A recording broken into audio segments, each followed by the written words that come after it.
بسم الله الرحمن الرحيم.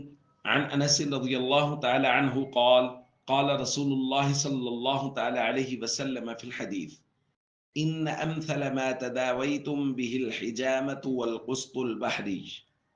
رواہ البخاری۔ نبی کریم صلی اللہ علیہ وسلم نے ارشاد فرمایا، بہترین علاج جو تم کرتے ہو وہ پچھنا لگوانا ہے اور عود ہندی کا استعمال کرنا ہے۔ دوستو، علاج معالجہ کا بیان چل رہا ہے اور ان چیزوں کا بیان کیا جا رہا ہے جن کے بارے میں نبی کریم صلی اللہ علیہ وسلم نے فرمایا ہے کہ ان کے ذریعے سے علاج کرو، یا ان چیزوں کا بیان کیا جا رہا ہے جن کے بارے میں حضور نے فرمایا کہ ان میں اللہ نے شفا رکھی ہے، جیسا کہ کلونجی کا بیان کیا گیا، شہد کا بیان کیا گیا۔ آج کی روایت میں نبی کریم صلی اللہ علیہ وسلم نے دو طریقہ علاج کی طرف رہنمائی فرمائی ہے۔ ایک تو حضور نے فرمایا حجامہ کروانا، یعنی پچھنا لگوانا۔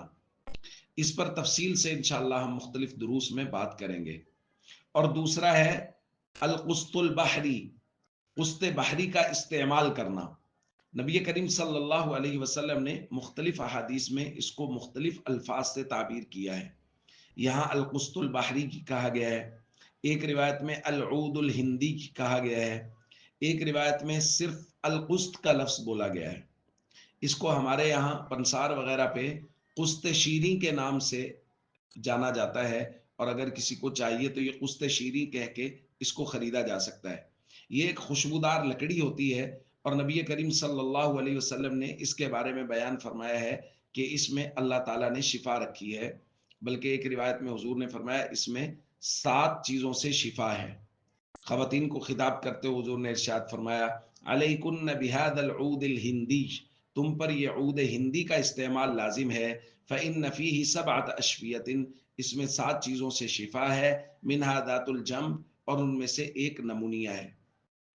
اور دوسری وہ چیز جس کو وضاحت سے حضور نے بیان فرمایا ہے وہ ہے بچوں کے حلق کا ورم، کہ بچوں کے حلق میں اگر ورم وغیرہ آ جاتا ہے تو ہمارے یہاں پنجاب میں بھی، عرب میں بھی یہ رواج تھا کہ بچے کے گلے کو دبایا جاتا تھا زور سے، جس سے بہت تکلیف ہوتی تھی۔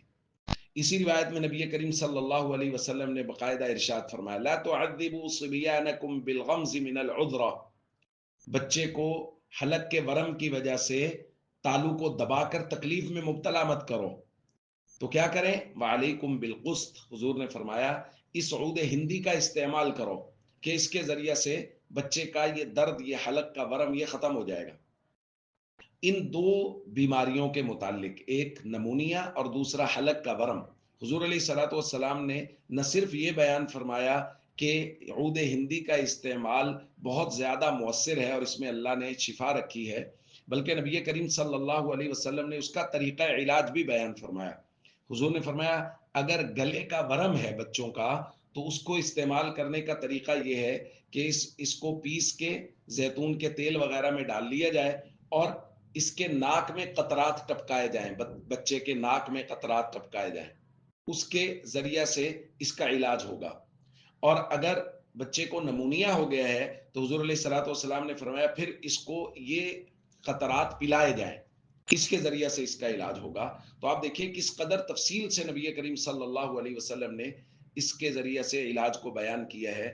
تو ہمیں چاہیے کہ نبی کریم صلی اللہ علیہ وسلم نے جن چیزوں کے متعلق بیان کیا ہے کہ ان سے علاج کرو، ان میں شفا ہے، ان کا استعمال ضرور کریں۔ السلام علیکم ورحمۃ اللہ وبرکاتہ۔